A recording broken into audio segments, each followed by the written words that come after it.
Because a dentist's prescription is legally required for a dental laboratory to begin any project, patients cannot access dental laboratory services directly.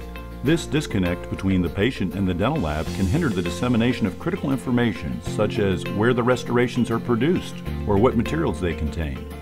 Growing demand for dental work in America has created a market that features both high-end and economy-priced work. Quantities of dental restorations are increasingly being imported from countries like China, Pakistan, and Vietnam, where the dental laboratories are not subject to the same scrutiny as domestic laboratories are by the U.S. Food and Drug Administration. Even domestic dental labs remain unregulated in over 40 of the state dental practice acts.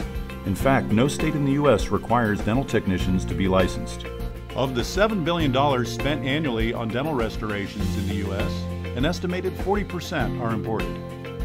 The FDA requires dental laboratories that ship work overseas to inform their dentists through proper labeling. However, there is no mandate that dentists pass this information on to the patient, and so many of them don't. Some laboratories even neglect to inform their dentists, who in turn unknowingly place foreign products into patients' mouths. There are some dental labs in the U.S. that do not produce any of their own work. They can bear deceptive, patriotic-sounding names and exist essentially as fronts through which cheaply made foreign dental products are funneled to dentists for very low prices.